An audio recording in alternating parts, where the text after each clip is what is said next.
Hey there, I'm Gilad Barash, and welcome to Who's Your Data, the podcast that deals with how data influences life and how life influences data, the human side of data analytics.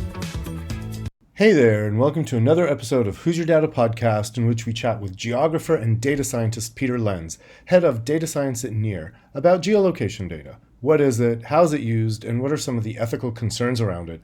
We discuss how it's collected, from cell phones to satellites, and we talk about the democratization of space and how accessible it's become for private enterprises to launch satellites. You can order a launch through Amazon, who knew? Lastly, we get Peter's perspective on some interesting data-related topics that have been in the news lately. As always, Peter is a master storyteller and a veritable encyclopedia of information, so let's get to the interview. All right, hello, Peter, and welcome to Who's Your Data podcast. Hello, Gilad. How are you? I am doing well. I'm very excited to talk to you because I think we have some really interesting topics to talk about. You being a geographer and a data scientist, I thought you would be a wonderful person to talk to about geolocation data, what that means, what that is, how we use it, what it means for society, and also kind of the latest trends around it. But before we get to that, as I said, you bill yourself as a geographer and a data scientist. Can you talk a little bit about your love for each and what kind of made them intersect for you? What was there an aha moment? Certainly. So thank you for having me on. This is literally my favorite subject in the world. So how did I end up here? So I started out as a geographer. I studied geography and I studied urban planning, and I worked in the urban planning field, originally in private practice as a junior planner at a company, and I later went on to work for the National Park Service. Over time, I found myself doing less and less urban planning and more map making. I mean, I knew how to use GIS. A big part of my early career was Peter's the guy who knows how to use a GIS tool.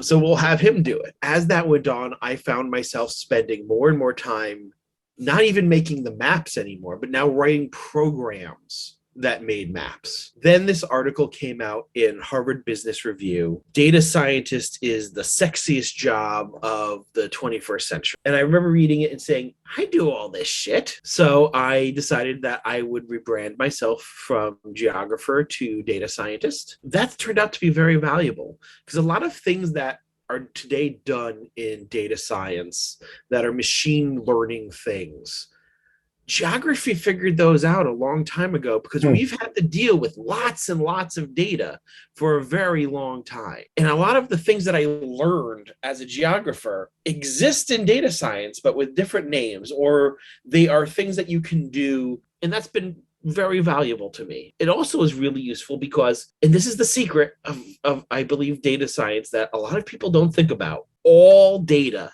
is geographic data. It happened on the earth. Remember, data comes from people, data comes from animals. Things that are on the earth are making the data. So there is always a geographic component to it. No matter what it is that you're doing, there's an element to it of where are you doing it. That is a geolocation aspect to that data. Absolutely. The other part of it is that, spatial is special. There are rules behind it.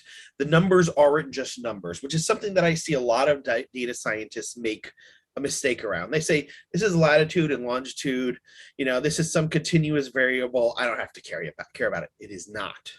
The earth is round. I've been accused in the past of saying that way too many times, but it is something that people continuously forget. There are special rules about location data. They're real places. They're not just abstract values that you can do things on. New York is a place. It's a discrete place, but it's represented with these continuous variables. That's something that's really hard for a lot of data scientists to get in their head. You also claim that you work to create big social science. Can you explain what that is and why you're interested in that? We live in an era of big science.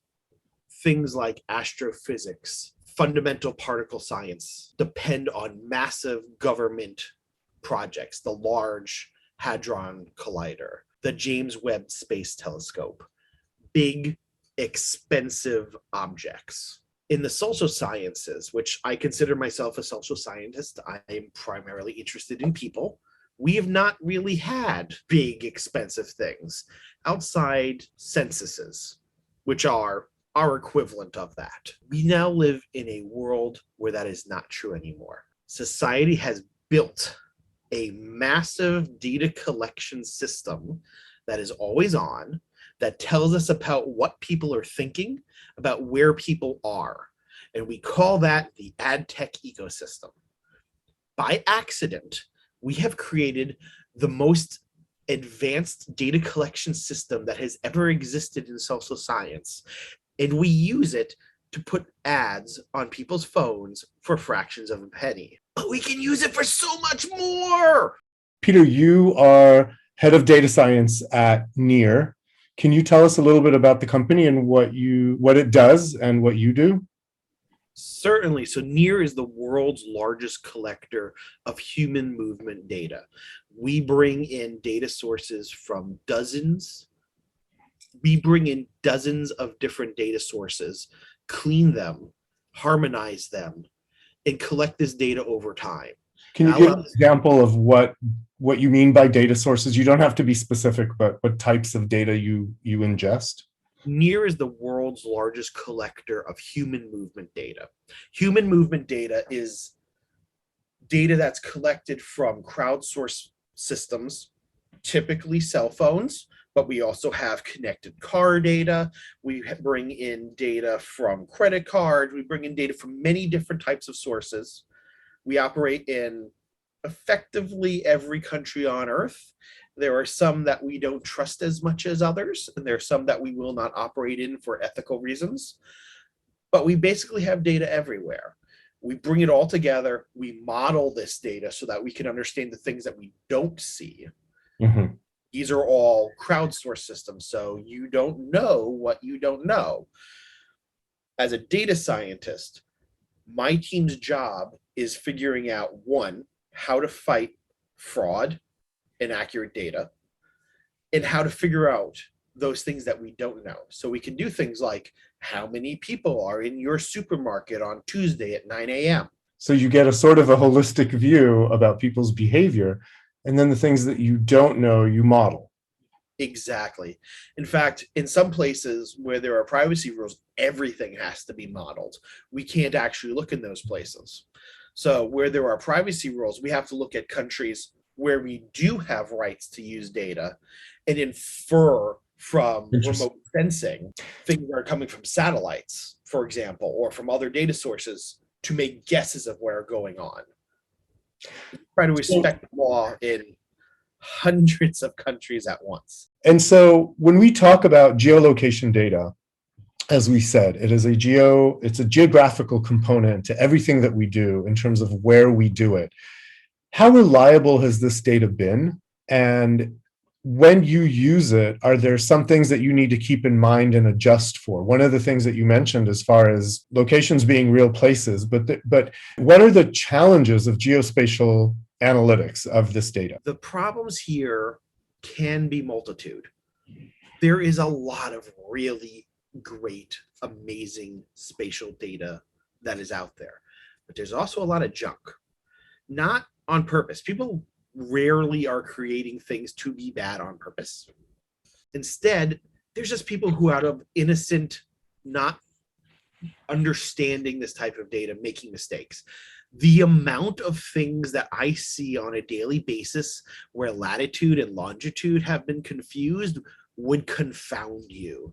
There are so many maps, you take a look at them, and effectively the Earth has been rotated 90 degrees. It's not on purpose. People just made a simple mistake. Does that render that data useless? Or do you switch it back? So some of it will become useless. There's a difference in the scale of latitude and longitude.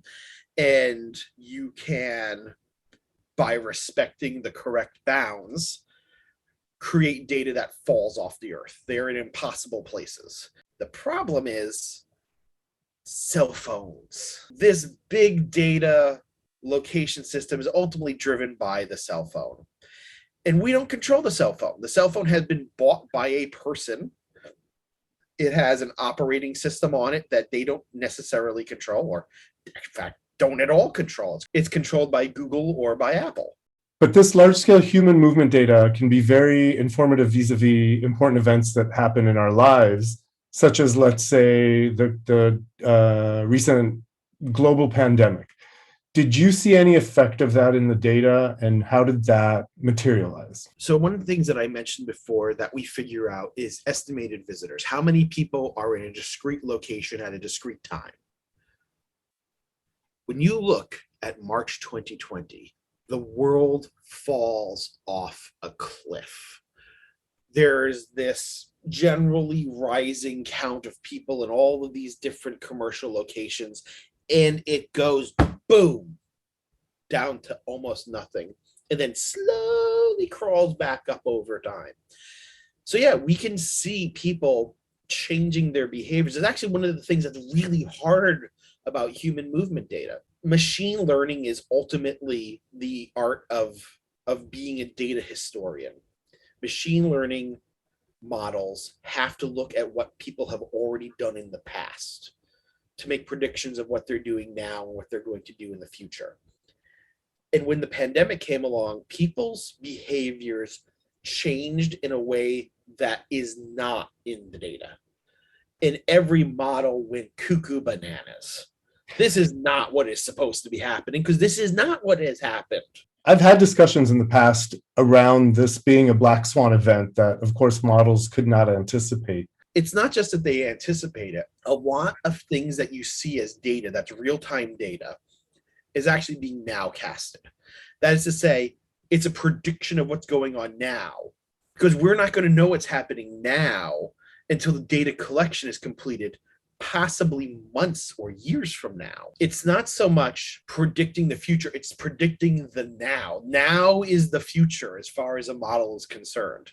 The future begins the moment its training data ends. You talked a little bit about the ethical challenges of working with spatial data. You mentioned that there are certain countries that perhaps have, stronger privacy laws, or maybe there are certain countries that, ethically speaking, you don't want to collect data about. I wanted to talk more about that, even if you're thinking within the United States, just even recent events have brought up some ethical challenges, I think. Just for example, with the overturning of Roe v. Wade and outlawing of abortions in some states, could government pull your geolocation data and see that you visited a location known as an abortion clinic? Or do you find yourself grappling with those types of questions as well? Everyone who's working with data has to be grappling with these kinds of questions right now, whether it's geolocation data or not. Specifically at NEAR, yes, we are thinking about it. As an overall framework, we do not work with law enforcement. We do not work with national, those are in our rules. We will not work with those organizations. Okay. Without a subpoena forcing us to do it. And we've never been. So that's not my immediate concern. What does concern us is that we have systems that let clients bring their own locations to us and put into our database. How do we know what they are looking at? Sure, this says supermarket, but is this really a supermarket? So one of the things we've had to think about is, how do you automate quality control? Let's call it that. How do you automate what a client is really doing inside your system? We're tracking millions and millions of locations, and they can be as small as a couple of meters, and they can be as large as France. What are the behaviors that are going on there? It's an imperfect system because it's humans, and humans are imperfect. Coming from the ad tech, the digital advertising arena, we've had ethical guidelines around what we are willing and not willing to do. For example, when we've had requests to target schools, we don't do that, certainly not middle schools or elementary schools where children are 13 or under due to COPA laws. But we've also refused to do high schools where, even though they are 18, it's just too close to that. You also have to ask yourself how many high schools are co-located with elementary schools. Exactly. They're usually very close. This is ultimately a spatial problem. Right. Exactly. How do I differentiate what's going on here? What happens when the high school's on the first floor and the elementary school's on the second floor? Issues such as government buildings, hospitals, clinics, as we've talked about, not only around Roe v. Wade, but in general, because then if you're trying to target people who have been to those locations, there is a really big ethical issue there of privacy. I think it definitely behooves the corporations to have an ethical standpoint about what they're willing and unwilling to do. And I'm certainly glad to hear that Near does that. And we both know the distillery does that. The challenge here is that while difficult to work with big data, it's a mechanical issue. And that makes it easier to solve than an ethical issue. An ethical issue is ultimately one that you have to tackle as a person, as opposed to something that can be solved in code. Data scientists are mechanistic people. We figure out how to do things. And figuring out why to do things is a hell of a lot harder.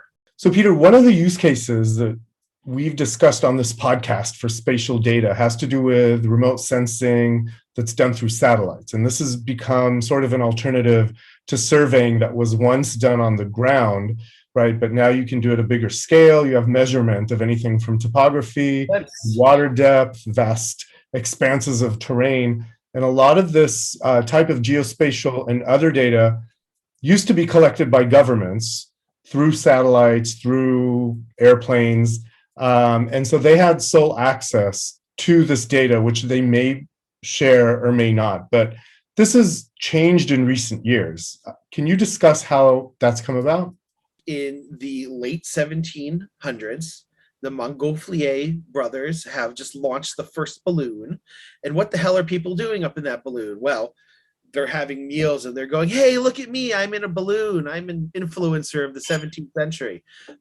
But they're also looking back at the Earth, because the best place to look at the Earth is not on the Earth. Militaries are the first who really take advantage of this. They put scouts up on their balloons and they start taking sketches and they figure out what's going on in the battlefields. Napoleon has a balloon corps. There's a balloon corps during the Civil War here in the US. People are beginning to actually think about the Earth and mapping in a very different way than they used to before. Very shortly after this, photography becomes a thing, and we get our first real mass remote sensing. People take cameras and they tie them onto kites and they fly the kites. And the camera has a little timer and it takes a picture. And then artists would take that picture and they would draw your town. So you are a brand new town in Missouri and you want to create like a postcard or something saying, look at our town, we're growing so fast. Well, if you take a look at those postcards, which is an entire genre of 19th century art, they're all taken from seemingly impossible angles that are up in the air. They're being taken and then drawing out what was going on. That's remote sensing. Planes come along, makes it a lot easier to take photographs. Again, militaries are the first who take advantage of this for scouting during World War I. Fast forward, it's now the 1950s, spy satellites come along. And they're basically airplanes, but really high up. The very first ones actually are still using film. They're taking their pictures on very specific locations. And then they're dropping capsules back through the atmosphere and they're being picked up by airplanes mid-air with these things that are called trapeze. And they're catching these capsules. They're literally still film, but they're targeting really specific locations. This is not wide-scale data collection. That needs to wait a few more years. 1972, Landsat-1 is launched. It's a modified meteorological satellite. They've taken a satellite that's supposed to be looking at the atmosphere and we said, we're going to look a little farther down and we're actually going to look at the land underneath that atmosphere. And it's going to look in infrared. It's actually going to look in a bunch of different bands, but primarily in infrared. Why? Clouds.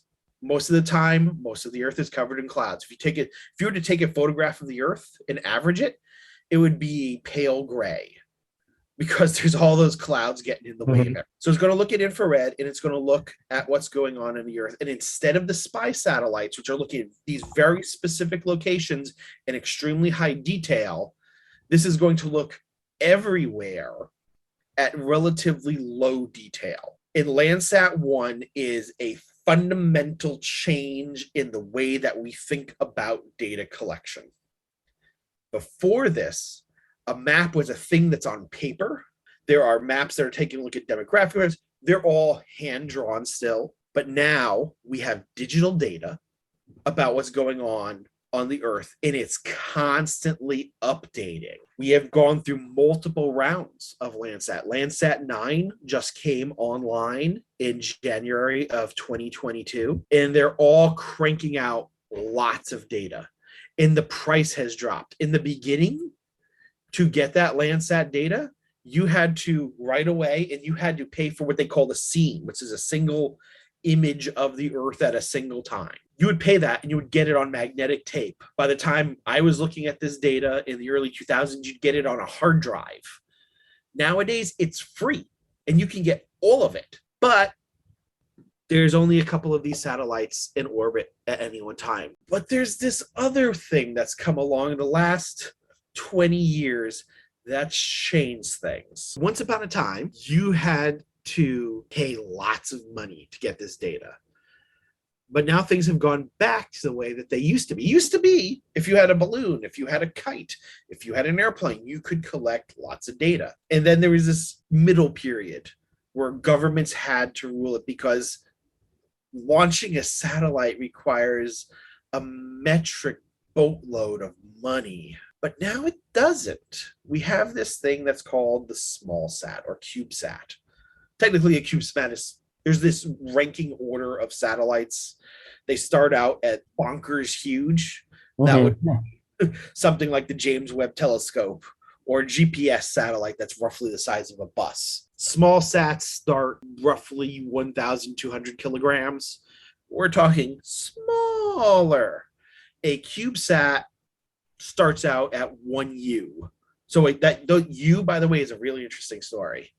So CubeSats first thought up at Stanford right around 2000, and they're looking for a cheap thing to be the box that they do their experiments in. Where do they get lots of different cheap boxes that are consistently sized, right?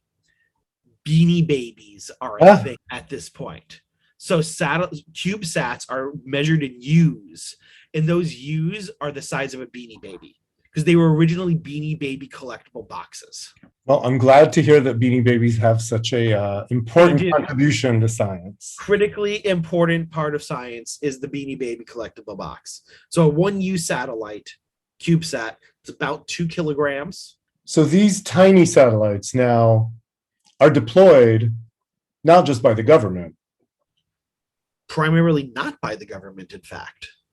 Government can afford big, fancy satellites that stay in space for a long time, have lots of instruments.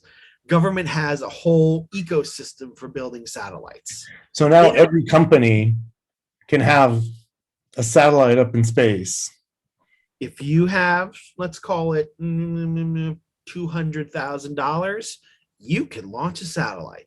Well, that's a scary thought. It's a scary and a wonderful thought. I guess if you hold back on the donuts and the coffee and the snacks, you could kind of rustle up the kind of money to put a satellite into space. In fact, there are high schools that have now launched their own satellite.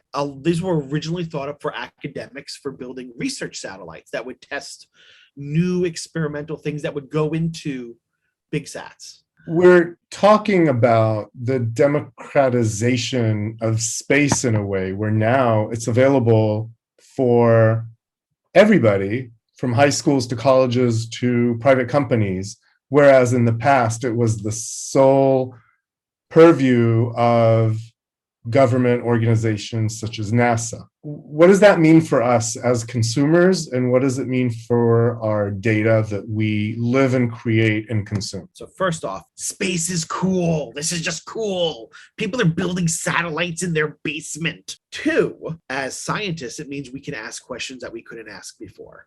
it costs a lot of money to launch a big sat. And that means that your research project, if you want to put a sensor in space, has to go through blah, blah, blah committees, and you've got to write proposals, and it's going to take you over a decade to get there. If you get there, which you probably will not. Or you can launch a small sat. And a CubeSat, couple U units, a 1U, if 1U is going to cost you around $200,000 for both the satellite and the launch, you can do things that become throwaways, that become things just for you. Because remember, it's not just getting into space, it's also your orbit. Different orbits get used for different things. So maybe your sensor needs to be on what's called a sun following orbit. So a lot of things that go into space, they follow orbits that are efficient for fuel usage. But if you want to look at the Earth, you often want to put it into different kinds of orbits. If you're looking at IR, you don't care where the sun is because you're not looking in the visible spectrum. But if you're looking at the visible spectrum, you care a lot about the sun. Different positions relative to the sun let you measure different things. If you're in a orbit that brings you consistently over the Earth at dawn or dusk, you can measure shadows and you can say how tall things are. So one thing that's been done in the financial industry is to take a look at mines and measure how tall are the tailing piles. And now I can say how much dirt is literally getting dug out of the ground by this mine in a day, or between observations. It's usually not a day. You can have rapid observation. So if you have one satellite, it might be weeks or months before you go over a location again and have a clear sky. But if you have a fleet of CubeSats that are all flying one behind the other in an orbit, it might only be a few hours before you get an observation again. So this actually was just in the news last week from recording time. There was a assault launched by Ukraine against a Russian base. The Russians said, "Oh, it's just a flesh wound." And then Planet Labs, which is a company that observes the Earth using CubeSats, flew a satellite over and said, "Oh, hey, there's a lot of damage here. Multiple aircraft have been blown up. There are damaged buildings." That is something you would not know unless you had lots of eyes in the sky. Sure. So Planet Labs brought the receipts. Yes. But what are the negative ramifications of that? Is there any way to regulate or any way to restrict?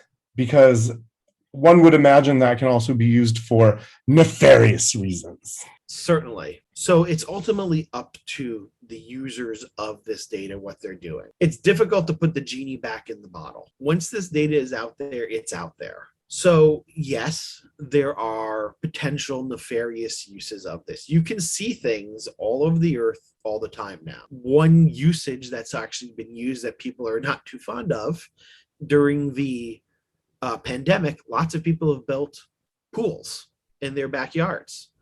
And now your local tax assessor can go buy imagery of your house. And even though that pool is well hidden in the backyard behind a gate that can't be opened, they can't see it from the ground. You cannot hide from the eye in the sky. I think what to me is scary in this is that it's just, there are a lot of, I wouldn't call it unintended consequences, but there are a lot of unknown unknowns in terms of how this can actually get used and what the effect will be, the ramifications on everyday life. I would say, though, that's true of all data. Anything that's collected, we do not know what the second and third order Amen to that. Would be. Amen to that. Would we end up with something like space as a service as a business model where... In fact, you can order that in Amazon Web Services right now. What, a satellite? Yeah, go to AWS. Oh my God, let's do it. Into it. You can, in fact, already get satellite operation services as a service in AWS. They will operate your satellite downlink for you. Space already is a service. What question can we ask to launch a satellite? Okay, so you got to do a couple things. First thing you need to do is you need to secure a launch berth. You're going to say, wait a minute, I don't have a satellite yet. What is that, $100,000? It's a little more complicated than that. Most CubeSats are not launched by themselves. They go up in what's called a ride share. So there is a big project that's being launched by one of those legacy big government agencies, and their satellite is not using up all of the space in the launch vehicle. So they will allow 10 CubeSats to go along with them. So it's basically Uber Pool for satellites. It's exactly that, except when you take that Uber Pool, if you have a car accident, they don't blow you up. Okay, that's so fair. That will literally happen. You are a secondary payload. If anything goes on to endanger the primary payload, they will 86 you in a millisecond, and you will be forgotten about to put the main sat into orbit. Given that we're talking about space as a service already being a business model, and so many of these CubeSats being launched, looking at us and following us everywhere, that means there's got to be a ton of hardware just floating around in space around us. What are the dangers of having so many satellites up in space? So this is called Kessler syndrome. Kessler syndrome is the idea that there are lots of things floating around in space, and if they bang into each other, they are going to start sending out more debris. There are already tens of thousands, maybe hundreds of thousands of little tiny pieces floating around the Earth. Launching more things inherently makes that more dangerous.